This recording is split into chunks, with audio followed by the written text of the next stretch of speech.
Hi hello ನಮಸ್ಕಾರ mister Sriharsha ಚಾನಲ್ಗೆ ಸ್ವಾಗತ. ಮೊದಲನೇದಾಗಿ ಒಂದು ಮಾತು ಹೇಳ್ಬಿಡ್ತೀನಿ. ಈ ಕಲೆ ಸಿನಿಮಾ ಅನ್ನೋದೇನಿದೆಯಲ್ಲ, ಇದಕ್ಕೆ ಭಾಷೆ, ದೇಶ, ರಾಜ್ಯ ಅನ್ನೋ ಗಡಿ ಇಲ್ಲ ಅನ್ನೋದನ್ನು ಕನ್ನಡಿಗರು ಯಾವತ್ತೂ ಪ್ರೂವ್ ಮಾಡಿದ್ದಾರೆ. ಯಾವುದೇ ಸಿನಿಮಾ ಬಂದರೂ ಬಿಗಿದಪ್ಕೊಳ್ತಾರೆ.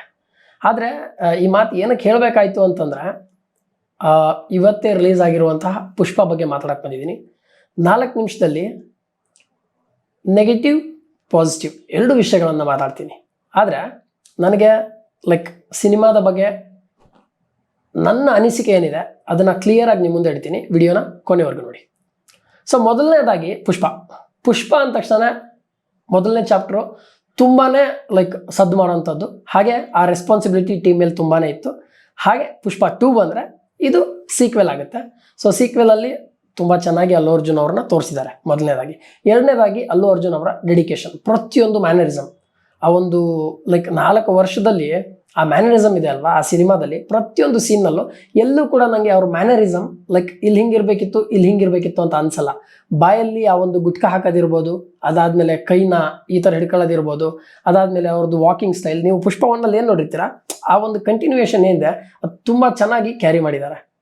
ಹಾಗೆ ಅಲ್ಲು ಅರ್ಜುನ್ ಅವ್ರಿಗೆ ನ್ಯಾಷನಲ್ ಅವಾರ್ಡ್ ಬಂದರೆ ತಪ್ಪಿಲ್ಲ. ಯಾಕಂದರೆ ಆ ಒಂದು ಕ್ಯಾರೆಕ್ಟರ್ಗೆ ಅಷ್ಟು ಅಕ್ಯುರೇಟ್ ಆಗಿರುವಂಥ ಡೈಲಾಗ್ಸು, ಅದಾದಮೇಲೆ ಅಷ್ಟೇ ಅದ್ಭುತ ಡ್ಯಾನ್ಸ್, ತುಂಬ ಚೆನ್ನಾಗಿ ಮೂಡ್ ಬಂದಿದೆ. ಅದ್ರ ಜೊತೆಗೆ ನಮ್ಮ ಶ್ರೀವಲ್ಲಿ ಅಂದರೆ ನಮ್ಮ ರಶ್ಮಿಕಾ ಮಂದಣ್ಣ ಅವರು ಅವರ ಎನರ್ಜಿ ಜೊತೆಗೆ ಎನರ್ಜಿಯನ್ನು ಮ್ಯಾಚ್ ಮಾಡಿದ್ದು ತುಂಬ ಸಖತ್ತಾಗಿ ಮೂಡ್ ಬಂದಿದೆ ಸ್ಕ್ರೀನ್ ಮೇಲೆ. ಹಾಗೆ ಇನ್ನೊಂದು ಹೇಳೋದಾದರೆ, ರಶ್ಮಿಕಾ ಮಂದಣ್ಣ ಹಾಗೆ ನಮ್ಮ ಅಲ್ಲು ಅರ್ಜುನ್ ಅವರ ಕಾಮಿಡಿ, ಅಂದರೆ ಅವರಿಬ್ಬರ ಒಂದು ಸರಸ, ಅಂದರೆ ರೊಮ್ಯಾನ್ಸ್ ಏನಂತೀವಿ, ಅದರಿಂದ ಪ್ರೇಕ್ಷಕರಿಗೆ ನಗು ಬರೋದಂತರೂ ಗ್ಯಾರಂಟಿ. ಆಮೇಲೆ ಈ ಒಂದು ಸಾರಿ ಅನ್ನೋ ವರ್ಡ್ ಏನಿದೆ, ಆ ಸಾರಿ ಅನ್ನೋ ವರ್ಡ್ಗೆ ಏನೆಲ್ಲ ಆಗುತ್ತೆ, ಫೋಟೋ ಫ್ರೇಮ್ ಹಿಂದೆ ಇರುವಂಥ ಕಥೆ ಏನು, ಅದರಿಂದ ಇಡೀ ರಾಜ್ಯದ ಒಬ್ಬ ನಾಯಕನೇ ಬದಲಾಗ್ತಾನೆ ಅನ್ನೋದು ಪುಷ್ಪನ ಆರ್ಡರ್. ಹಾಗೆ ಪುಷ್ಪ ಒಂದು ಸಿಗ್ನೇಚರ್ ಏನಂದರೆ, ದುಡ್ಡಿದ್ರೆ ಅಲ್ಲ, ದುಡ್ಡು ಇಲ್ದಿದ್ರೆ ಏನೂ ಇಲ್ಲ ಅನ್ನೋದು. ಕಾರಣ ಇಷ್ಟೇ, ಪುಷ್ಪ ಅದು ಹೆಂಗೆ ನಡ್ಕೋತಾನೆ ಅಂತಂದರೆ ಇಡೀ ರಾಜ್ಯವೇ ಅವನ ಕಪಿ ಮುಷ್ಟಿಲಿರುತ್ತೆ, ಅಷ್ಟು ಚೆನ್ನಾಗಿ ಅವನನ್ನು ತೋರಿಸಿದ್ದಾರೆ ಸುಕುಮಾರ್. ಸೊ ಇದರಲ್ಲಿ 4 ಪೋರ್ಷನ್ಗಳಿದೆ. ಮೊದಲನೇದಾಗಿ ಡೈರೆಕ್ಷನ್ ಬಗ್ಗೆ ನೋ ರಿಗ್ರೆಟ್ಸ್, ಚೆನ್ನಾಗಿ ಮಾಡಿದ್ದಾರೆ. ಆದರೆ ಸ್ಕ್ರೀನ್ ಪ್ಲೇನು ಚೆನ್ನಾಗಿದೆ, ನನಗೆ ಇಷ್ಟ ಆಯಿತು. ಬಟ್ ಸೆಕೆಂಡ್ ಹಾಫಲ್ಲಿ ಎಲ್ಲೋ ಒಂದು ಸ್ವಲ್ಪ ಲ್ಯಾಗ್ ಅನಿಸುತ್ತೆ. ಆದರೆ ಸೆಕೆಂಡ್ ಒನ್ ಆ್ಯಕ್ಟಿಂಗ್ ಅಂತ ಬಂದರೆ ನನಗೆ ಮೇನ್ ಆ್ಯಕ್ಟಿಂಗ್ ಇಷ್ಟ ಆಗೋದು ಮೊದಲನೇದಾಗಿ ಅಲ್ಲು ಅರ್ಜುನ್, ಅದ್ಭುತ ಪರ್ಫಾರ್ಮೆನ್ಸ್. ಹಾಗೆ ಶ್ರೀವಲ್ಲಿ ಅವ್ರದ್ದು ಆ ಒಂದು ಪರ್ಫಾರ್ಮೆನ್ಸ್ಗೆ ಮ್ಯಾಚ್ ಮಾಡುವಂಥ ಪರ್ಫಾರ್ಮೆನ್ಸ್. ಹಾಗೆ ಮಧ್ಯದಲ್ಲಿ ಕೌಂಟ್ರ್ಗಳು, ಅವ್ರ ಮಾತುಗಳು, ಅವ್ರ ಡೈಲಾಗ್ಗಳು, ಒನ್ ಟೇಕ್ ಆರ್ಟಿಸ್ಟ್ ಅನ್ನೋದನ್ನು ಇಲ್ಲಿ ರಶ್ಮಿಕಾ ಮಂದಣ್ಣ ಅವರು ತೋರಿಸಿದ್ದಾರೆ.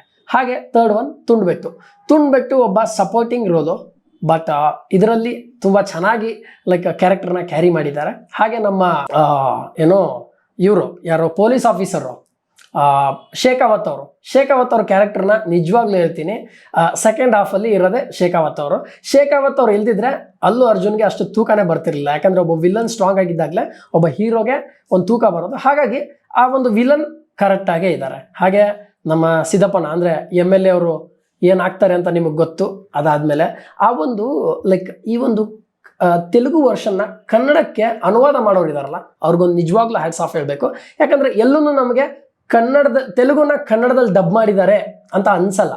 ಕನ್ನಡ ಪ್ರೇಕ್ಷಕರಿಗೆ ಅಷ್ಟು ಮುದ್ದಾಗಿ ಕನ್ನಡವನ್ನು ಬಳಸ್ಕೊಂಡು ತುಂಬ ಚೆನ್ನಾಗಿ ಮಾಡಿದ್ದಾರೆ. ಹಾಗೆ ಸಾಂಗ್ಗಳ ಪರವಾಗಿ ಬಂದರೆ ಮ್ಯೂಸಿಕ್ ತುಂಬಾ ಚೆನ್ನಾಗಿದೆ, ಬ್ಯಾಕ್ಗ್ರೌಂಡ್ ಸ್ಕೋರ್ ಇರ್ಬೋದು. ಬಟ್ ನನಗೆ ಪುಷ್ಪ 1 ಮ್ಯೂಸಿಕ್ ಹಿಡಿಸಿತ್ತು. ಪುಷ್ಪ 2 ನನಗೆ ಅಷ್ಟೇನು ಹಿಡಿಸ್ಲಿಲ್ಲ. ಪುಷ್ಪ 1ಗೆ ನನಗೆ ಅಂತ ಒಂದು ಸೌಂಡ್ ಬರುತ್ತಲ್ವ, ನನಗೆ ಆ ಸೌಂಡ್ ಹಿಡಿಸಿತ್ತು. ಬಟ್ ಪುಷ್ಪ 2ಅಲ್ಲಿ ನನಗೊಂದು ಸ್ವಲ್ಪ ಎಲ್ಲ ಒಂದು ಕಡೆ ಬೋರ್ ಅನಿಸ್ತು ಮ್ಯೂಸಿಕ್. ಹಾಗೆ ಸಾಂಗ್ಗಳಿಗೆ ಪುಷ್ಪ 1ನಲ್ಲಿ ಹೆಂಗೆ ಆ ಒಂದು ನ್ಯಾಯವನ್ನು ಕೊಟ್ಟಿದ್ರು ಅಷ್ಟೊಂದು ನ್ಯಾಯವನ್ನು ಇಲ್ಲಿ ಕೊಟ್ಟಿಲ್ಲ. ಹಾಗೆ ಈ ಒಂದು ಚಿತ್ರನ ಇಷ್ಟು ಅದ್ದೂರಿಯಾಗಿ ಮಾಡೋಕ್ಕೆ ಪ್ರೊಡಕ್ಷನ್ ಕೂಡ ಅಷ್ಟೇ ಇಂಪಾರ್ಟೆಂಟ್. ಬಟ್ ಪ್ರೊಡಕ್ಷನ್ ಕೂಡ ಹ್ಯಾಟ್ಸ್ ಆಫ್ ಹೇಳಬೇಕು. ಯಾಕಂದರೆ VFX ಅಲ್ಲಿ ಎಲ್ಲನೂ ಮಾಡ್ಬೋದು, ಆದರೆ ಯಾವ್ಯಾವ ಶಾರ್ಟ್ಗಳನ್ನ ನಾವು ತೊಗೋಬೋದು ಆ ಶಾರ್ಟ್ಗಳನ್ನು ಒದಗಿಸಿದ್ದೇ ಪ್ರೊಡಕ್ಷನ್. ಅಂದರೆ ನೀವು ಈ ಶಾರ್ಟ್ ಮಾಡಿ, ನಿಮ್ಗೆ ಏನು ಬೇಕೋ ನಾವು ಕೊಡ್ತೀವಿ ಅಂತ ಹೇಳಿದ ಪ್ರೊಡಕ್ಷನ್. ಹಾಗಾಗಿ ಪ್ರೊಡಕ್ಷನ್ಗೂ ಕೂಡ ಹ್ಯಾಟ್ಸ್ ಆಫ್. ಬಟ್ ನೆಗೆಟಿವ್ ಕಡೆ ಬರೋದಾದರೆ ಪುಷ್ಪನ್ಗೆ ತುಂಬ ಸವಾಲುಗಳಿದೆ. ಮೊದಲನೇದಾಗಿ ಪುಷ್ಪ ರಿಲೀಸ್ ಆಗೋಕ್ಕಿಂತ ಮುಂಚೆ ನೆಗೆಟಿವ್ ಏನಿತ್ತು ಅಂದರೆ, ಪುಷ್ಪ ಕರ್ನಾಟಕಕ್ಕೆ ಬಂದು ಪ್ರಮೋಷನ್ ಮಾಡಲಿಲ್ಲ. ಎರಡನೇದಾಗಿ ಶ್ರೀವಲ್ಲಿ ಅಂದರೆ ನಮ್ಮ ರಶ್ಮಿಕಾ ಮಂದಣ್ಣ ಅವರು ಕನ್ನಡದಲ್ಲಿನೇ ಡಬ್ಬಿಂಗ್ ಮಾಡ್ಬೋದಿತ್ತು, ಡಬ್ಬಿಂಗ್ ಮಾಡಲಿಲ್ಲ. ತೆಲುಗು ಡಬ್ ಅವ್ರು ಮಾಡಿದ್ದಾರೆ, ಬಟ್ ಕನ್ನಡ ಡಬ್ಬಿಂಗ್ ಮಾಡಲಿಲ್ಲ. ಅದೊಂದು ಎಕ್ಸ್ಪೆಕ್ಟೇಷನ್ಸ್ ನಮಗಿತ್ತು ಮಾಡ್ತಾರೆ ಅಂತ. ಹಾಗೆ ಒಂದು ಲೈಕ್ ನನಗೆಲ್ಲ ಒಂದು ಕಡೆ ಅನ್ಸುತ್ತೆ ಟೇಕ್ ಇಟ್ ಫಾರ್ ಗ್ರಾಂಟೆಡ್ ಆಗಿ ತೊಗೊಂಡ್ಬಿಟ್ರಾ ಅಂತ. ಅಂದರೆ ಲೈಕ್ ಯಾಕೆ ಬರಲಿಲ್ಲ, ಬೇರೆ ಬೇರೆ ರಾಜ್ಯಗಳಿಗೆ ಹೋಗಿ ಅವ್ರದೇ ಭಾಷೆನಲ್ಲಿ ಅವ್ರಿಗೊಂದು ಕರೆ ಕೊಟ್ಟು ನೋಡಿ ಅಂತ ಹೇಳಿದವ್ರು ಅಲ್ಲು ಅರ್ಜುನ್ ಅವರು. ಅವ್ರ ಅಭಿಮಾನಿಗಳು ಕರ್ನಾಟಕದಲ್ಲಿ ಇದ್ದಾರೆ ಅಂತ ಅವ್ರಿಗೆ ಗೊತ್ತು, ಯಾಕೆ ಇಲ್ಲಿಗೆ ಬರಲಿಲ್ಲ ಅನ್ನೋದು ನನ್ನೊಂದು ಕ್ವಶನ್.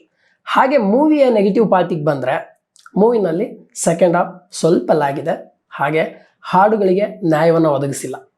ಕ್ಲೈಮ್ಯಾಕ್ಸಲ್ಲಿ ಒಂದು ಫೈಟ್ ಇದೆ, ಆ ಫೈಟ್ನ ಅಷ್ಟೊಂದು ಬಿಲ್ಡಪ್ ಕೊಟ್ಕೊಂಡೆಲ್ಲ ಮಾಡುವಂಥ ಅವಶ್ಯಕತೆ ಇರಲಿಲ್ಲ ಅಂತ ನನಗನ್ನಿಸ್ತು. ಯಾಕಂದರೆ ಒಂದು ಸೀನ್ನ ನೋಡಿದಾಗ ನಿಮ್ಗೆ ಅನಿಸುತ್ತೆ ನಮ್ಗೆ ಅಷ್ಟೊಂದು ಬೇಕಾಗಿರಲಿಲ್ಲ ಅದು ಅಂತ.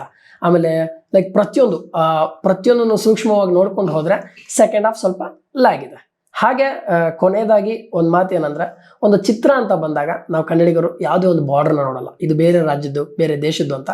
ಅದನ್ನು ಇಷ್ಟಪಟ್ಟು ನೋಡೋರು ನಾವು. ಹಾಗಾಗಿ ಲೈಕ್ ಸಿನಿಮಾ ಅಂತ ಬಂದರೆ ಲೈಕ್ ಅದನ್ನು ಕರ್ನಾಟಕದಲ್ಲಿ ರಿಲೀಸ್ ಮಾಡಬೇಕು ಅನ್ನೋದು ನಂದು ಆಸೆ. ಆದರೆ ಕರ್ನಾಟಕದಲ್ಲಿ ಕನ್ನಡಕ್ಕಿಂತ ತೆಲುಗಲ್ಲೇ ಜಾಸ್ತಿ ರಿಲೀಸ್ ಆಗಿರೋದು ವಿಪರ್ಯಾಸ. ಬಟ್ ಅದು ನಾನೇನು ಮಾಡೋಕ್ಕಾಗಲ್ಲ. ಸಿನಿಮಾ ಥರ ನಾನು ನೋಡಿ ನಿಮ್ಮ ಮುಂದೆ ಇಡ್ತಾ ಇದ್ದೀನಿ. ನಿಮ್ಗೆ ಹೇಗೆ ಅನ್ನಿಸ್ತು ಅನ್ನೋದನ್ನು ದಯವಿಟ್ಟು ಕಮೆಂಟ್ ಸೆಕ್ಷನಲ್ಲಿ ತಿಳಿಸಿ. ಮತ್ತೆ ಸಿಗ್ತೀನಿ ಮುಂದಿನ ಸಿನಿಮಾ ಜೊತೆ. ನಮಸ್ಕಾರ.